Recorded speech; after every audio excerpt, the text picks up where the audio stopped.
Hi, it's Dr. Harris, and we're back for the second video in our series on Chapter 6 in our statistics course.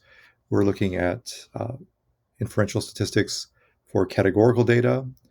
In Part 1, we looked at uh, confidence intervals and hypothesis tests for a single proportion. We covered that some in the end of Chapter 5 as well, so we should feel, I hope, pretty good about how we uh, do by hand computations, use our studio commands such as pnormgc and binom test gc to, to find confidence intervals and perform hypothesis tests for single proportions.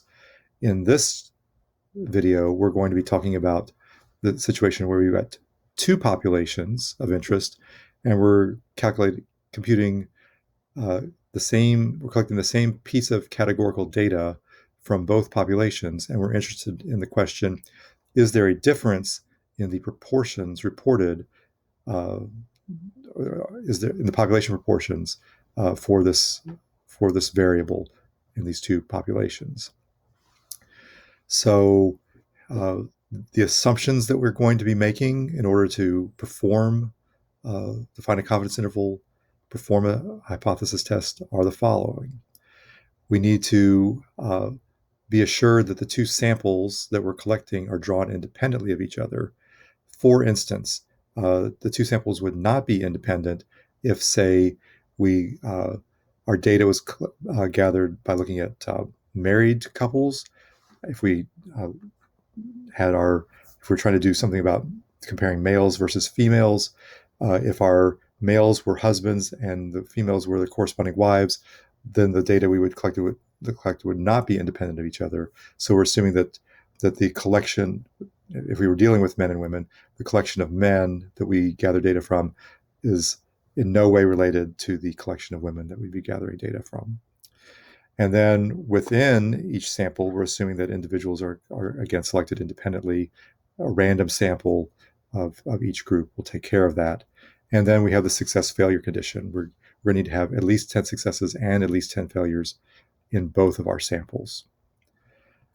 So those are going to be our assumptions going forward. Independent samples drawn. The two samples that we draw are independent of each other. Independent within samples, between samples, and at least 10 successes and failures. So if we've got two populations this time, we're going to have two proportions. We're going to introduce subscripts in our notation. And so P sub 1 is going to stand for the proportion from population 1, and P sub 2 will stand for our proportion from population 2. Which one we call population 1, which one we call population 2, doesn't really make much difference. But as I note here, once we make a choice as to which group is going to be population 1, we need to stick with that and have all of our notation match that. All our one subscripts go with the data collected from population 1. N1 will be our sample size for the group from population 1. N2 will be our sample size from the group from population 2. Our parameter of interest is going to be the difference between these two population proportions. So we have subtraction. Perhaps somewhat naturally, our statistic will wind up being the difference between the sample proportions, P1 hat minus P2 hat. And under the conditions that we outlined in the previous slide, it turns out that the distribution of P1 hat minus P2 hat is going to be very close to normal. So we're going to be able to use pnormgc again for some of our calculations. But we do need a formula for standard error. Hopefully that's going to be one of the first things that you ask about when we come up with new situations. What are we using as our formula for standard error? And it looks like a pretty complicated thing this time. But if you just look at each individual term under the radical, you'll see that it looks like a term that we saw with the expression for standard error in a single proportion. So it'll be, in this case, the square root of the sum of two fractions, P1 hat times 1 minus P1 hat over N1 plus P2 hat times 1 minus P2 hat over N2. So this is going to be our expression for standard error for confidence intervals. we'll have a different standard error expression when we deal with hypothesis tests. So we want to keep in mind that our expression for confidence interval endpoints every time is going to be statistic plus or minus some multiplier times the standard error. Because our distribution is very close to normal, we'll be using z star again for our multipliers. So our value of z star will depend on the confidence level that we have. And so our statistic is the difference between the sample proportions plus or minus z star times our standard error. What are we going to do in the case of a hypothesis test, though? Well, almost invariably, the null value in our hypothesis test when we're dealing with the difference between proportions will be 0. And as I say here, what that means is that our basic assumption is that there's no difference in the population proportions. The two population proportions are equal. That's going to be our null position. And so that means our alternative position will be that there is a difference between the two, that the difference is not 0. But you can see here that I've got a little bit different expression for standard error. And I've got this thing called p hat pooled in both terms underneath the radical. And so we need to figure out what we mean by the pooled value of p hat. And what it is it's going to be a weighted average of our two sample proportions. And so, but before we get to the formula for that, let's talk about why we should think about using a single number rather than the two sample proportions. If our baseline assumption, if our null hypothesis is that there's no difference between the sample proportions, then it seems like it makes sense to not have two different numbers in that expression for standard error. So we need to come up with a good estimate for what we think that single number should be. And so again, let me just try to say that again. If our null hypothesis is that P1 and P2 are equal, then it makes sense that P1 hat and P2 hat shouldn't be too far apart from each other. And maybe what we should do is, instead of using either one of those or both of them, replace them with a single number, an average of sorts, if you will. And as I mentioned just a minute ago, it's a weighted average. We're going to weigh more heavily. If there's a difference in the sample sizes, we're going to let the one that comes from the larger sample count a little bit more. And so our pooled proportion is simply going to be the sum of the number of successes divided by the sum of the number of trials. We'll pretend as if we drew from a single population. And so we have a total number of successes, a total number of trials. That's going to be our pooled sample proportion. So that's one way to do it. If we don't have the number of successes, then we can estimate them by, we will have the sample proportions in that case, and we'll know the sample sizes. And so since P1 hat is x1 over n1, it makes sense that x1 can be approximated by P1 hat times n1. And so these two expressions up here in the numerator, this is an approximation for the number of successes from the first sample. This is an expression for the estimated number of successes from the second sample. And so this would be an alternate way of calculating p hat pooled, if we didn't have the exact number of successes. But I will point out that if we've got data entered into our studio, we could use xtabs to get the number of successes, and we will do that. So as I mentioned, when the conditions are met, including the success failure condition, the distribution of P1 hat minus P2 hat is going to be approximately normal. And so if we're doing a hypothesis test, we will use P norm GC to find the p-value. So let's work a couple of examples. So we'll do the first one by hand, and then we'll introduce a new RStudio command, which is our one-stop shopping. So here's a question that we might consider: are the proportions of men and women at Georgetown College who say they prefer to sit in the middle of the classroom different? That is our proportion of men who say I prefer to sit in the middle, and our proportion of women who say they prefer to sit in the middle, are those different from one another? I'm free to choose which one's population 1. I'm going to let the women be population 1 in this case. So P1 in words would be the proportion of females from Georgetown College who prefer to sit in the middle of the classroom, whereas P2 would be the proportion of males from Georgetown College who prefer to sit in the middle of the classroom. So all the numbers associated with females get subscript 1, all the numbers associated with males get subscript 2. So xtabs allows us to get at what our sample proportions are, but it'll also help us find the pooled proportion too. So xtabs doesn't give us the actual totals, but we can add these numbers up. If we add across the female row, we see we've got 40 women. And if we add the numbers up in the male row, there are 31 men.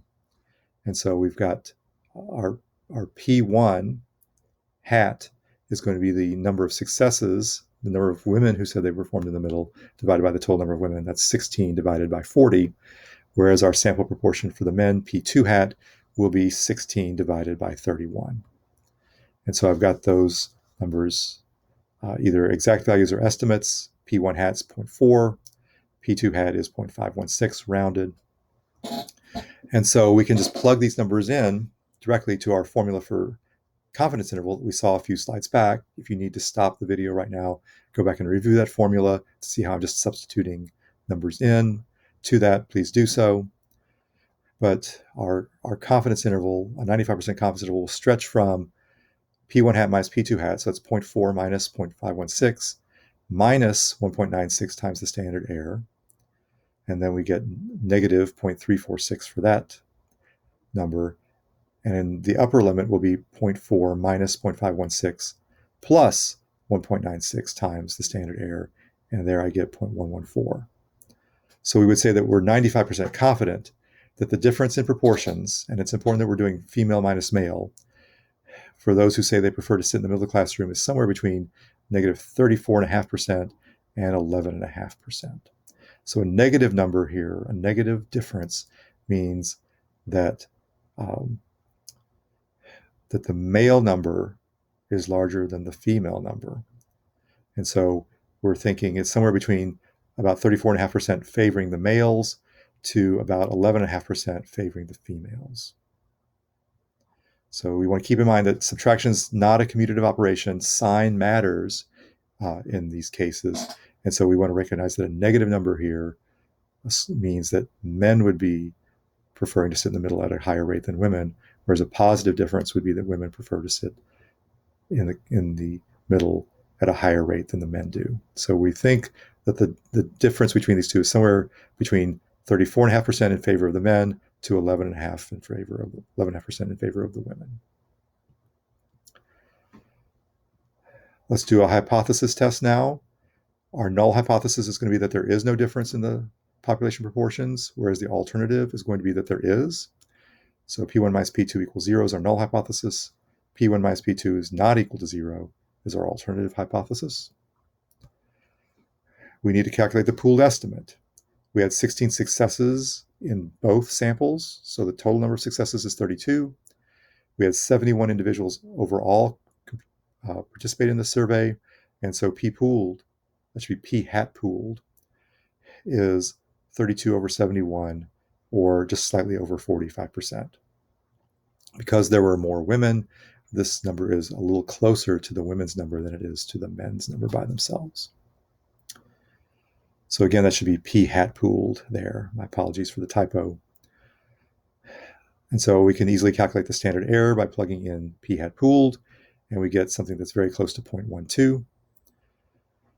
And so to calculate the p-value, remember that in p-norm GC, we needed to calculate the difference between our sample proportion and our null value. In this case, it's the sample difference and the null value. The null value is 0.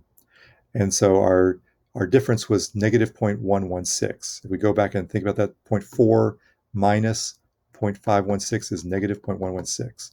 And so our sample difference is about 11.5% below 0. So that means we need to find our p-value, we need to remember it's the probability that we get a statistic as far away or farther on either side. And so we need to go on 0.116 on the high side as well. So the interval that we enter into p-norm GC is going to be negative 0.116 to positive 0.116. We give them the Null value is there in the mean. Our SD is the standard error, 0.1191 to 4 decimal places. And as always here, our region is outside. If we were to enter this command into our studio, we would get a picture that looks like this. And so our p-value is 0.33, essentially. And so we can write a sentence interpreting that. If there were no difference between the proportions of women and men who prefer to sit in the middle of the classroom, then the sample data that we collected gave us a sample difference such that it or one farther away from zero would occur 33% of the time, a third of the time. That's not that unusual. This is not a particularly unusual value. 0.33 is bigger than our 5% standard, so we will fail to reject the null hypothesis. And so we do not conclude that there's a difference. We cannot conclude there's a difference between the proportions of men and women at Georgetown College that say they prefer to sit in the middle of the classroom. So again, remind yourself about p-values. P-value bigger than 0.05, fail to reject the null hypothesis. P-value less than 0.05, we will reject the null hypothesis ordinarily. To do one-stop shopping, in the single proportion case, we used binom test GC. Here we're going to use prop test GC. We have to actually do things that are a little bit more like what we've been doing in the two sample case. So to run prop test GC, we give the variable names. Notice again the structure. We have the tilde of the categorical variable plus, explanatory variable plus response variable. We tell what data set it comes from. We give the null value, but then we've got a couple of other new things. We've got one new thing here. We need to indicate which group in the explanatory variable we're considering to be population 1. If you go to the variable sex in MAT111 survey, you'll see that the values in that column are either male or female, all lowercase. We said up front that the women are going to be population 1. And so first equals female needs to be added to indicate that population 1 is the women. And then like we did with binom test GC, we need to identify what a success is. If you go to the seat data column in MAT111 survey, you'll see the options are 1_front, 2_middle, or 3_back. So 2_middle is the one that we're interested in here, so that's what constitutes a success. As always, our alternative is 2-sided. So it looks similar to binom test GC, but we do have to indicate which variable is the first, comes from population 1. So let's go actually and run this in our studio. And we'll see that the type of output that we get, it's similar to what we got previously.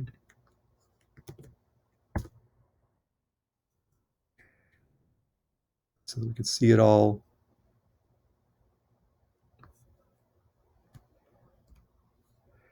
And so what we get is we get our sample proportions, then we get our sample difference, we get the confidence interval, and then we get our statistic from the hypothesis test and our p-value. And so I've got those things on our next couple of slides.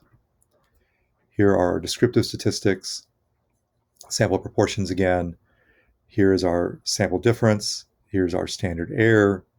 And then we get the confidence interval very close to what we had before. Not quite exact, but the same, but it's very, very similar. And our p-value is a little bit less than what we had before, but again, it's in the neighborhood. So we should, it seems like either way should work. Either the quote by hand computations using our formulas and p-norm GC, or if we use prop test GC, it seems like we get a pretty good match for that. I want us to be able to do it both ways. Let's do another example. Now, one that involves summary data. This is data that was collected from the General Social Survey. This is something that's information that's collected periodically, as I note here. 2 of the years in which it was conducted, 2002, 2012. And one question that got asked both times was, do you favor capital punishment? And so the question we want to ask is was there a change in support among the US population for capital punishment over that 10-year period? So we have two categorical variables. The year under study, was it from 2002 or 2012, and what the opinion was about capital punishment. So what we can do is we can calculate the proportion of people who favor capital punishment in these 2 years and see if there's a change, and it seems to be a change. We expect there to be a difference, but we want to ask, is the difference large enough so that we think that this actually wouldn't have happened just by mere chance? That's what the hypothesis test is all about. Again, it's that question, was it just a luck thing, or do we think that our assumption, our null hypothesis, is wrong? Lucky or wrong is what we want to ask. Unlucky or wrong. So we give up verbal descriptions for our parameters. P1, proportion of adults from 2002 who support capital punishment, and P2 will be the proportion of adults from 2012 who support capital punishment. So again, we make a choice about what population 1 is, and we just stay consistent with that the rest of the time. Our null hypothesis will be P1 minus P2 is 0. There's no difference, whereas our alternative is, was there a change? So we'll come back and do the hypothesis test in a bit. We'll first do the confidence interval, but I just want to make sure that we're laying that out and we're good with those hypotheses from the get-go. So suppose that we don't have this data available to us in our studio. We would need to actually have provided to us the number of respondents who said yes and the total number of respondents in each survey. And so in 2002, there were just slightly over 1,300 people surveyed. 900 of them essentially said, yes, I favor capital punishment. There was a larger sample drawn 10 years later, over 1,800, and almost 1,200 of those people said that they supported capital punishment. So from this information, we can calculate P1 hat and P2 hat. P1 hat's going to be 899 over 1,308. P2 hat's going to be 1,183 divided by 1,824. And so we see that there is a change. There's a difference between the two. Just under 69% favored it in 2002 versus down just slightly under 65% in 2012. But the question is that 4 percentage point difference, that almost 4 percentage point difference, is that something that could just have happened by chance? Or does it signal that maybe there has been a shift in opinion over this 10-year period? We can compute standard error using the formula. That turns out to be a 0.0169 to 4 decimal places. And we'll just go ahead and compute P pooled. Again, that should be P hat pooled here. And that turns out to be 0.665 if we add the number of successes and we add the number of trials. Okay, so the difference in the two sample proportions is, as I said, just under 4%, 3.8%, 0.038. And so our 95% confidence interval would have endpoints 0.038 minus 1.96 times the standard error, which is 0.005, and 0.038 plus 1.96 times 0.0169, we get 0.071. And so we would say that we're 95% confident that support for the death penalty decreased between 0.5% and just over 7% over that 10-year period. Because we're doing 2002 values minus 2012 values, the number from later in time comes second. So if we get a positive difference, as we did here on both sides, that would indicate that support is less than it was in 2012 from 2002. So a positive number here would indicate a decrease in support.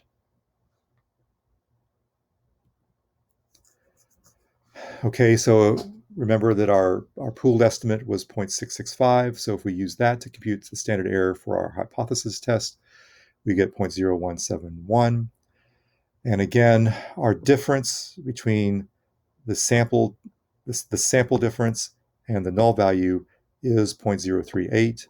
And so to find the p-value by hand using p-norm GC, if our if the difference between our sample statistic and the null value is 0.038, we need to go from negative 0.038 to positive 0.038 to find out what's the probability of being as far away as our sample statistic was or farther on either side. So our null value is still 0. Our standard error is 0.0171. We're still looking at our region of outside. And when we run that, we see this time we get a p-value of about 0.0263. What does that mean? If support for the death penalty did not change over that 10-year period, then there's only about a 2.5% chance, a little bit more than 2.5% chance, that we would have gotten a statistic at least as far away from 0 as the one we actually got. 0.0263 is less than 0.05, so we reject the null hypothesis. And we will say that we think the claim that there was a change over this 10-year period is correct. And it appears that actually there was a decrease, not just a change, but a decrease based on the sample decrease was so large, it seems like that's indicative that there was a decrease overall. If I wanted to use prop test GC on this, notice how I would enter our summary data. We give 2 values for X. We have to give the proper order here. So X1, the number of successes from the first sample was 899. X2, the number of successes in our second sample from 2012 was 1,183. And then we give our 2 sample sizes. Again, they must match. The 1,308 was our sample size in 2002. Our 1,824 was our sample size in 2012.